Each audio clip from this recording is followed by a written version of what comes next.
I'm Ava, 33, knee-deep in the world of web design, and married to Mark, a guy who could charm the socks off anyone with his goofy smile. We met back in college, at some dingy bar where the music was too loud, and the drinks were cheap. I was trying to drown my exam stress in a pint of the most watered-down beer you could imagine when Mark sidled up, all confidence and bad pickup lines.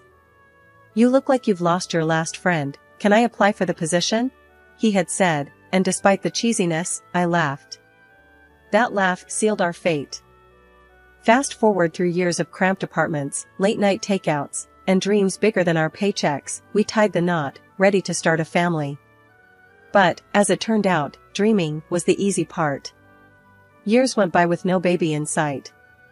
Every negative test felt like a punch in the gut, and the silence in our home grew louder with each passing month. Mark tried to keep things light, always the joker, but I saw the strain behind his eyes. "Hey, we still got each other, right? Me, you, and this invisible baby makes 3. He'd jest, trying to wrap me in a hug as I stared off into space, wondering why something that came so easily to others was out of our reach. One chilly morning, feeling off and a bit queasy, I called in sick. Alone, with Mark off to work, I found myself staring at a pregnancy test in the bathroom. "What the heck?" I muttered to myself, the words echoing off the tiles. The silence of waiting was suffocating, and when those 2 little lines appeared, I couldn't breathe. "No freaking way," I whispered, my heart slamming against my ribs. I was still staring at the test, disbelief and joy warring in my chest, when Mark came home. He found me on the sofa, the test clutched in my hand like some precious talisman. "What's up? You look like you've seen a ghost," he said, dropping his keys and coming over. We're pregnant," I managed, the words feeling foreign on my tongue. He froze, his eyes flicking down to the test and then back up to meet mine. "Are you shitting me?" he blurted out, the shock on his face mirroring my own feelings. "No, I'm not," I said, a laugh bubbling up from somewhere deep inside. "I'm not shitting you." The moment stretched out between us, filled with a wild, disbelieving joy. Then, Mark scooped me up, twirling me around like we were in some kind of movie. "I'm gonna be a dad," he yelled, laughing, his usual reserve lost in the moment. The next day, he came home with a small box, wrapped clumsily in shiny paper. "For you," he said, a shy grin on his face. Inside was a pair of earrings, mother of pearl, shimmering softly. They were beautiful, unusual, and very noticeable. "To celebrate our little miracle," he said, his voice thick. I touched the earrings, then reached up to kiss him. "Thank you," I whispered, my eyes filling with tears. Not just for the gift, but for this moment, for us, for everything we had endured to get here. Mark, always the one to break a sentimental moment with humor, winked and said, "Now, don't go saying I never give you anything nice." Those earrings became my talisman, a symbol of our unexpected joy, a reminder of the day everything changed. After the initial shock and joy, reality set in. Pregnancy wasn't the glowing experience I'd been sold by every happy family photo and movie. It was hard, really hard. Morning sickness should have been called all-day sickness.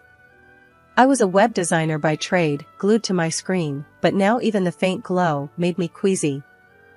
Mark was as supportive as he could be, but there's only so much understanding a guy can have when he's not the one turning into a human barf machine. "Babe, can you try working from the bed? Maybe it'll help," he suggested one evening, finding me hunched over the trash can in our tiny office. I shot him a look, half irritated, half grateful for his clumsy attempts at problem solving. "Yeah, 'cause coding while lying down is peak efficiency," I snapped, immediately regretting my sharpness. "Sorry, it's just, this is tough." As the weeks trudged on, my body became a foreign entity. I gained weight, my back ached constantly, and I developed a weird aversion to the smell of coffee, which used to be my morning lifeline. Mark tried to help by switching to tea, but he wasn't happy. "This is like drinking sad water," he complained one morning, staring mournfully at his mug. "I'd kill for a cup of sad water that didn't make me want to hurl," I retorted, sipping ginger tea that did nothing for my nausea but was supposed to be good for me. Work became my refuge, the one place I felt some control, even as my body rebelled. My manager, seeing my struggle, offered me the chance to work remotely. "Take care of yourself, Ava. We need you at your best, not at your breaking point," she advised over a video call, her face a pixelated mask of concern. "Thanks, I'll try not to code any bugs into the system along with the baby," I joked, grateful for her understanding. Mark was thrilled when I told him about the remote work arrangement. "That's fantastic. You can barf in the comfort of our home now," he said, wrapping me in a careful hug. "Yeah, the glamour is non-stop," I replied dryly, leaning into his warmth. But as the months wore on, the challenges only grew. Every appointment, every ultrasound, was a mix of terror and excitement. Mark was a rock, holding my hand, making bad jokes to the doctors, and promising over and over that he'd be there, no matter what. But as much as Mark was there for me, I couldn't shake the feeling of isolation. My body was doing something miraculous, sure, but it felt more like an alien takeover. I envied women who breezed through pregnancy, who glowed and thrived, while I barely survived. One particularly hard day, after a night of no sleep and too much heartburn, I broke down. "I don't know how I'm supposed to do this, Mark. How do women do this more than once? I feel like I'm falling apart." Mark, ever my rock, pulled me close, stroking my hair back from my tear-streaked face. Hey, we'll get through this. You're the strongest person I know. And remember, at the end of this, we get to meet our little alien overlord. That's got to be worth all the sad water and barf, right?" I couldn't help but laugh through my tears. "Yeah, I guess it is." That was our life now, a series of tough days brightened by moments of humor and love. Despite the difficulties, despite the fear and the pain, we were in it together, waiting for the day our lives would change forever. And in those hard, dark moments, that was enough to keep me going. After the baby came, I thought we'd be living in some kind of bliss. But, let me tell you, it was anything but. Our little bundle of joy? More like a tiny tyrant who refused to sleep. Night after night, it was just me, pacing the floor, trying every trick in the book to get him to settle. "Mark? Useless. I've got work in the morning," he'd grumble from under the pillows, as if I was heading off to a spa day instead of logging into my own mountain of work with a side of zombie-like exhaustion. "Great, 'cause apparently I don't work, right?" I'd snap back, bitterness creeping into my voice. It wasn't like my job just paused because I had a baby. Then, just when I thought we were getting the hang of it, life threw another curveball. I was pregnant again. The shock of it nearly bowled me over. "This can't be happening," I whispered to myself, staring down at the test. 2 kids under 2? How were we going to manage? Mark's reaction? "This is great news." He beamed, clearly not the one who'd have to push another human out of his body or juggle meetings with morning sickness. "Great? Mark, we're barely hanging on as it is," I retorted, my stress levels skyrocketing. "We'll manage." "We always do," he said, but his words felt hollow. Easy for him to say. His parents, Diane and Jack, bless them, swooped in like some kind of cavalry. They'd drive in from out of town, armed with casseroles and an eagerness to help. "You kids need a break," they'd insist, taking over with a competence that left me both grateful and a little resentful. Why couldn't it be this easy for us? When our daughter arrived, all those fears and frustrations seemed to melt away, at least for a little while. Holding her, everything just fit. Like she was the piece of our family puzzle we didn't know was missing.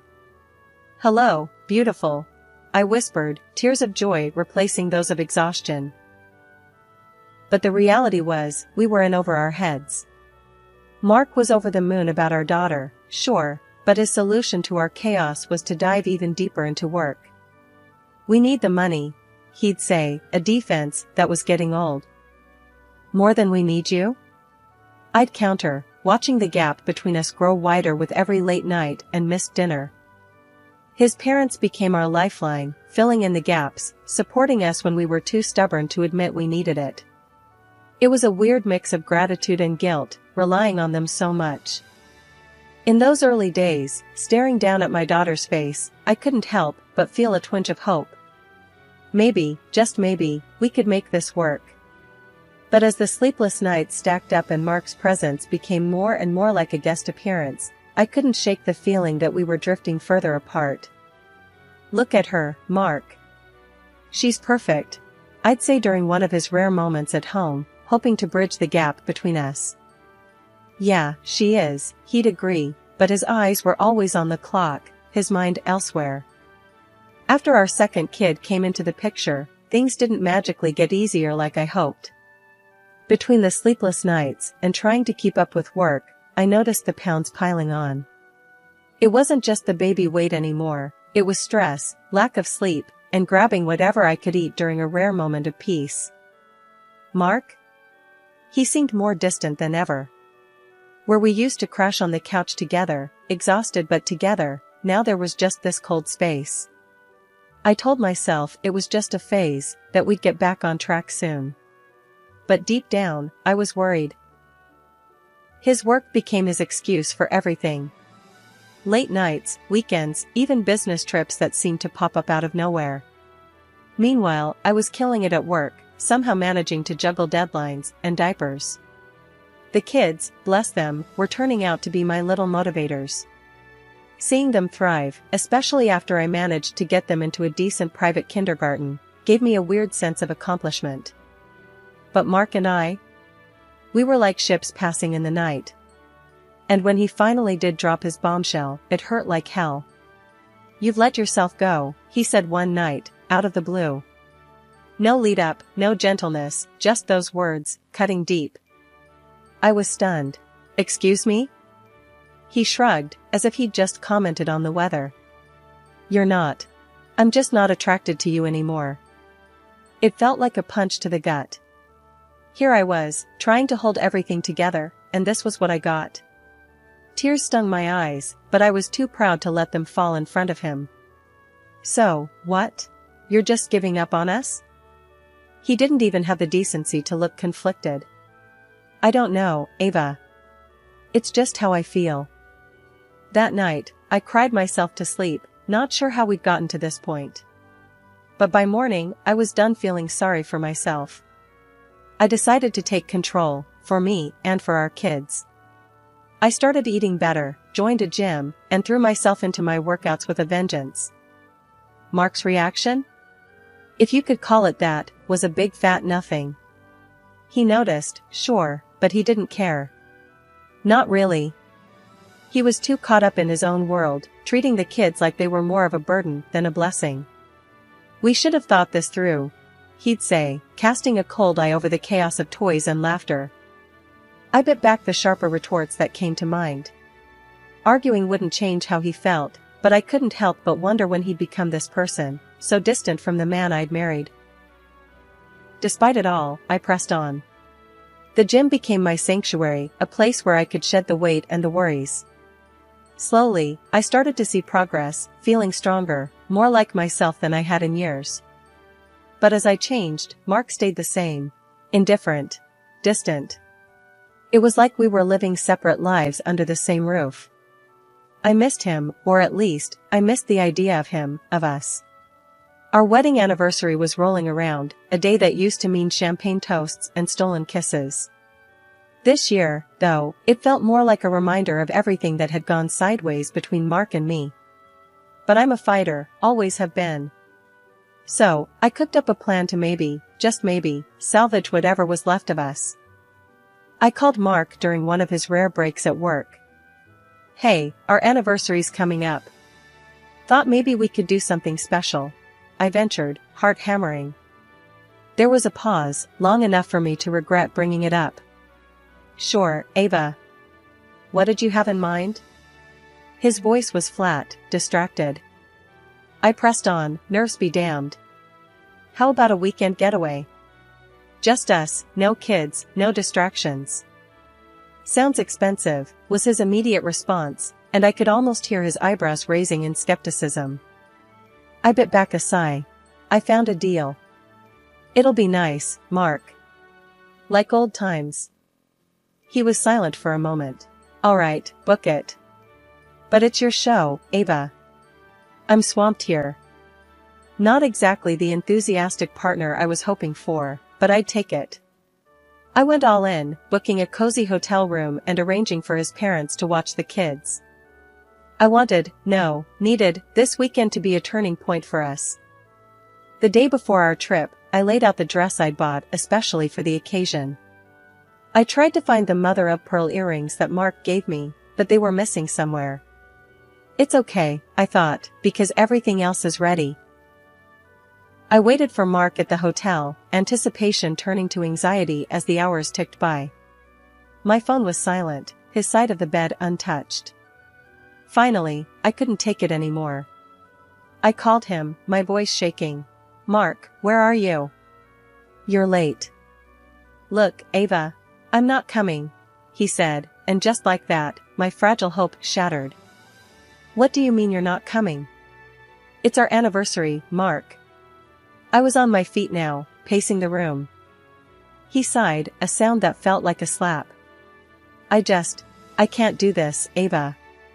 Pretend everything's okay. I'm sorry. The world spun. So that's it? You're giving up on us? My voice broke, the hurt too raw, too deep. I don't know what else to do, he admitted, and the finality in his voice was a blow I wasn't prepared for. I hung up, numb. The night stretched on, endless and empty. I didn't sleep. How could I? Every second was a reminder of the gaping chasm between us, of the love we'd lost somewhere along the way. The next morning, I made a decision. If Mark had given up, fine. But I wouldn't let this break me. I spent the day at the hotel spa, walked along the beach, and dined alone, surrounded by couples. It was both liberating and profoundly sad. Returning home, I braced myself to face Mark, to confront the ruins of our marriage. But the house was quiet, too quiet. His parents greeted me with confusion and concern. Where's Mark? They asked, echoing the hollow ache in my heart. I didn't have an answer. The truth was, I didn't know where my husband was, physically or emotionally. Our anniversary, once a celebration of us, had turned into a stark, painful milestone marking the end of us. In that moment, I knew things couldn't go on like this. The distance, the silence, the pain, it was too much. I needed more, deserved more. It was time for a change, time to face the future, whatever it might hold, head on. But first, I needed to find those earrings, the last link to a time when love, not loneliness, filled our home. They were gone, just like the man who'd given them to me. And with that realization, the last piece of my broken heart finally gave way. The next few days were a blur of routine, taking care of the kids, working, and the constant, nagging thought of Mark's absence. It wasn't until I was out in the yard with the kids that the piece of the puzzle I wasn't even aware was missing fell right into my lap, or, more accurately, walked right up to my fence. It was our neighbor, Jenny, young and always friendly, but I hadn't really spoken to her since the kids came. Today, she was all smiles, waving at the kids. That's when I saw them, the earrings. My earrings. The mother-of-pearl ones Mark had given me, shimmering in the sunlight as she tucked a strand of hair behind her ear. Nice earrings, I said, trying to keep my voice steady but feeling the sting of betrayal. Jenny touched one ear self-consciously. Oh, these? They were a gift from someone special. She stumbled over her words, her face flushing. Someone special, huh? I couldn't hide my skepticism. They look a lot like a pair I used to love. Went missing recently. The conversation was awkward, full of half-truths and dodged looks. It was clear there was something she wasn't saying. Later that evening, I confronted Mark. We need to talk, I started, my voice firm despite the turmoil inside. What's up? He tried to sound casual, but I could see the tension in his posture. It's over, Mark. I'm filing for divorce, I said without preamble, watching his reaction closely. He blinked, taken aback. What? Why? Don't play dumb. I know about Jenny. The earrings, Mark. And everything else.